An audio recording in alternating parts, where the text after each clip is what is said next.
Hi everyone, Sunfire here. Okay, so what I want to say is so I want to talk about writing.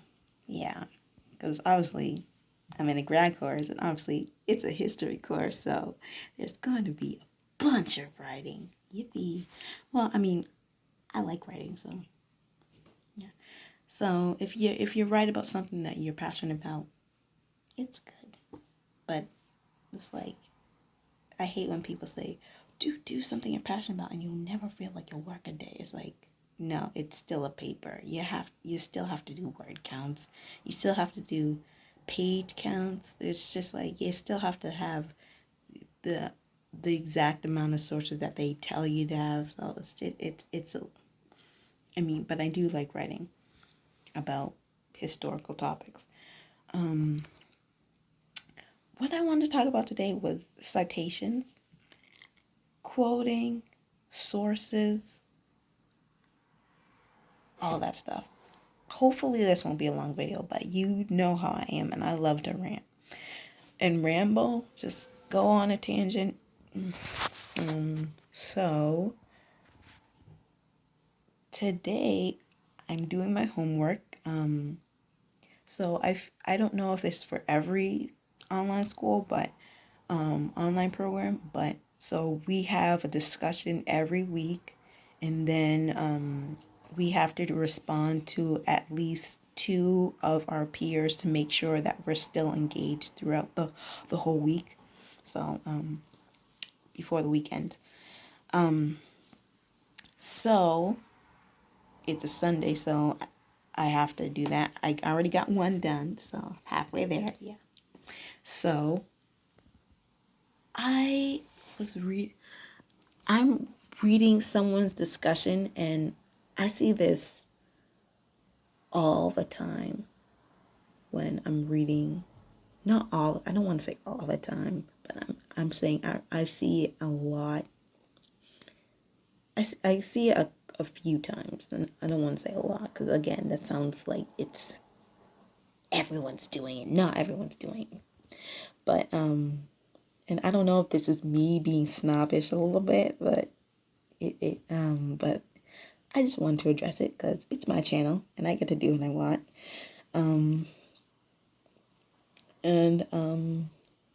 So I read these discussions. I have to read these discussions every my co-students, I forget the word, classmates, yes, because I was thinking in Mandarin, but in Chinese, but I was like, what is it? And it's like, oh yeah, it means classmates.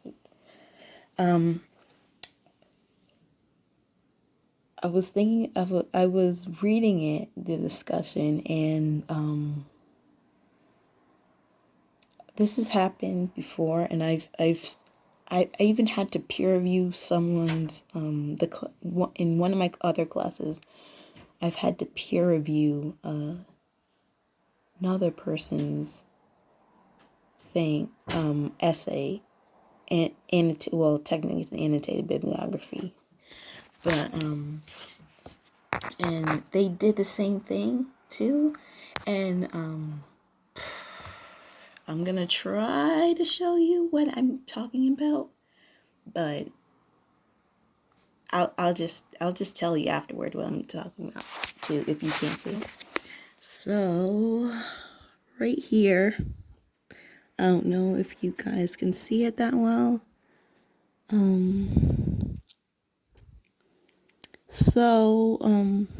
Right here he's saying, he quotes, he has conclusion. He wrote a long thing, and I know what he's trying to talk about. He's talking about slavery and the relationships between masters and the enslaved peoples. And this is the Atlantic slave trade, obviously. Well, not obviously, because you don't know my course. But The enormous imbalance of gender and racial power between the two parties problematizes the notion of a truly consensual romantic relationship between a slave master and his female slave. End quote. Okay, so I'm really sorry if you couldn't see that. So he quotes it. His conclusion. It's one sentence. He quotes it. It's one sentence. He quotes it. So he basically took a sentence from the source that he used and put it in his conclusion. That's his conclusion. Nothing else. That's the only thing. And I'm just blown away. It's like, what? Like, I've seen people do that. And I remember, like, I've seen people do that, and I've told them when I peer reviewed their stuff, don't do that, because it sounds like you're just putting something in there, and you need your own words. That's, and then I'm just like, but it's usually in the middle of their paragraph, so I'm just saying, you know what, then just,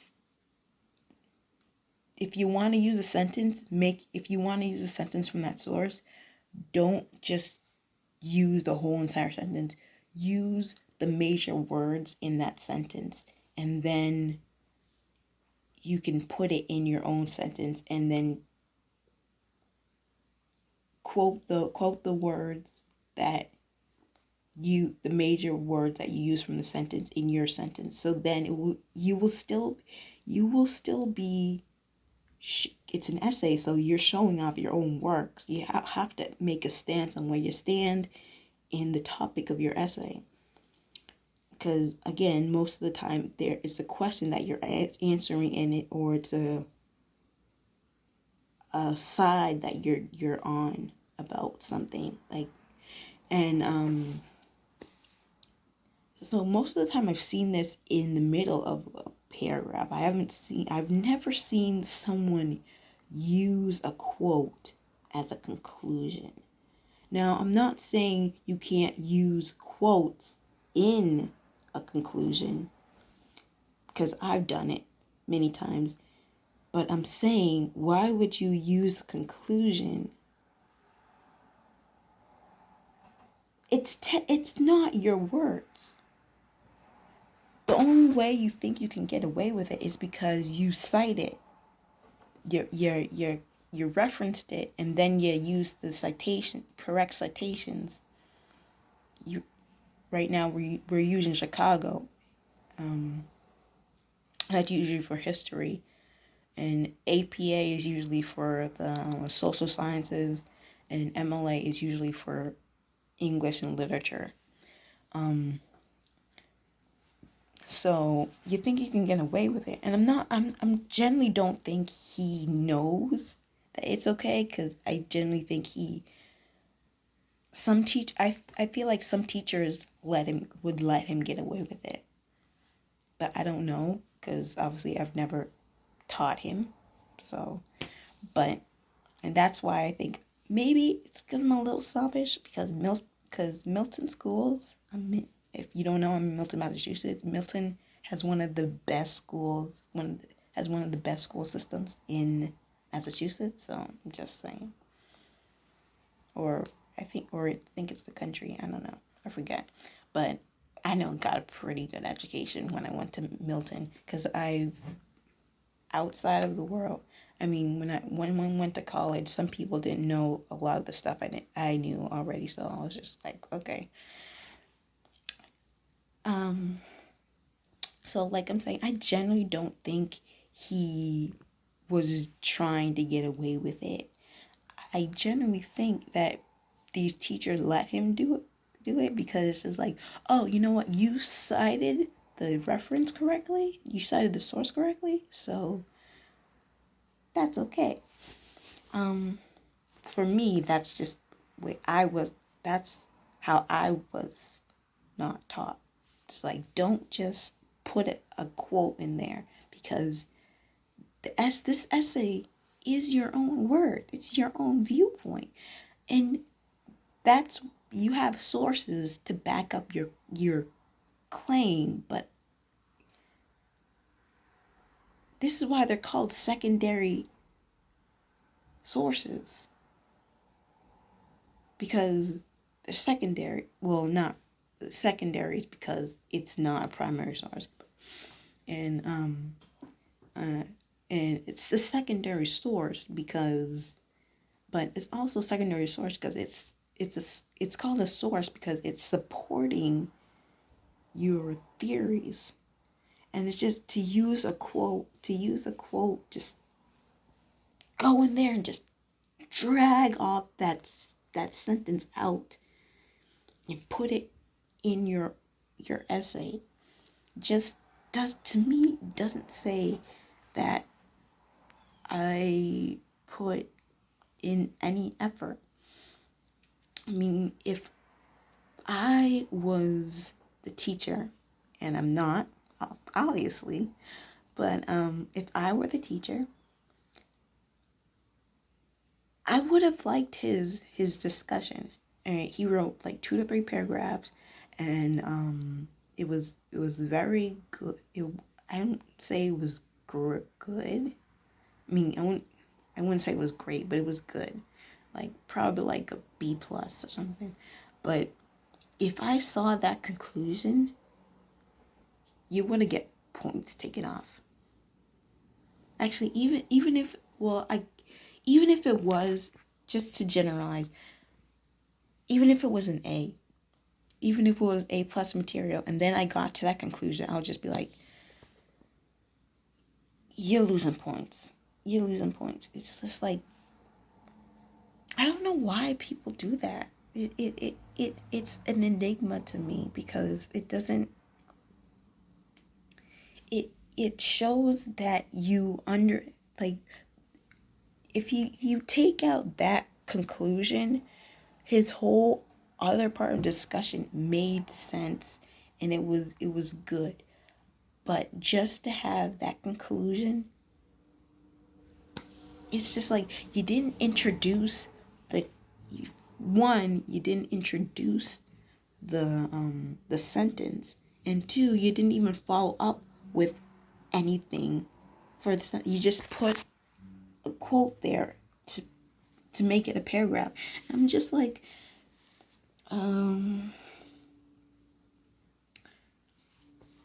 it's sloppy work to me. It's sloppy. It's sloppy. And it's probably not his fault. It's some of the I wish some of his teachers would have told him this, because I learned this in high school, not to do this. I did this one time, and then my English teacher was like, don't do that, because I want to know your opinion. You can have a sentence, you can have something like that in your conclusion, but I want your opinion. You wrote this thing, so I want the basis of a good argumentative essay, or just whatever kind of essay it is. You have to have a strong introduction. You have a strong conclusion. Introduction, and conclusion basically tell you what it's about. They both basically tell you what's about, and that's the thing that some of my history teachers, and that's how my history teachers said that's how you can get through a really long reading, is like, just look, you most of the time just look at the introduction and the conclusion, so you'll basically know what you're getting out of this whole thing, and then you can read the body of the sentence. This conclusion didn't even really help either. It's just like, there are so many things, because there are so many things he could have just said, and so many major words that he could have used, he could have taken out and said the sentence. Like, you could have used imbalance of gender, racial power, consensual romantic relationship, but he didn't. He quoted, the enormous imbalance of gender and racial power between the two parties problematizes the notion of a truly consensual romantic relationship between a slave master and his female slave. And it's just like, again, you just leave it at that. It's end quote. You just leave it at that. I want to know what your opinion is. You're not really thinking about the reader. You're thinking about, how can I finish this and get it in fast? Because I get it. Usually in grad school, everyone has a job, a full-time job. By the way, they usually have a job, and they usually don't really, and again, I know exactly that. I have the full-time job, and they usually do all of their work at night.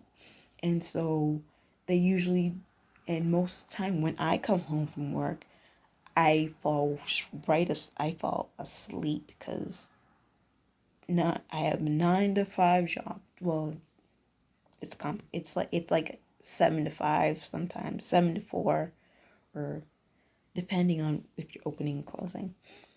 And then it's a commute ride, like 1 hour, a little more than an hour commute to work every day. So then I come home, and then I just fall asleep. And then I wake up and it's 11 o'clock. And I'm just like, how did that happen? And then you're just like, you know what? I need to get this done fast. So then you just say, I'm going to put something on paper. But the thing is that it doesn't work. It doesn't work. Sometimes you just have to bite the bullet and say, you know what? This is graduate school, and it's like, one grade can mess up my whole entire grade for the course. So it's just like, just taking a quotation out of nowhere and then just putting it in there and making it your conclusion. You need to have a strong introduction and a strong conclusion, and both of it is supposed to say what your opinion is. Don't have a conclusion of someone else's work in there. And it doesn't matter if you cite them, it doesn't matter if you reference them, or however you want to call it.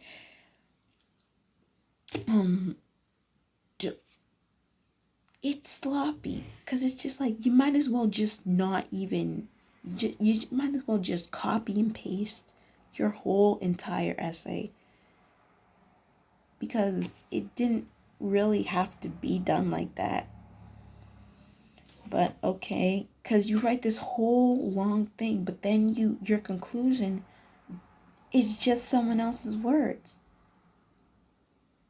You could use someone else's words and then talk about their words, but you just put someone else's word and you just said, let's let the reader decipher what I mean.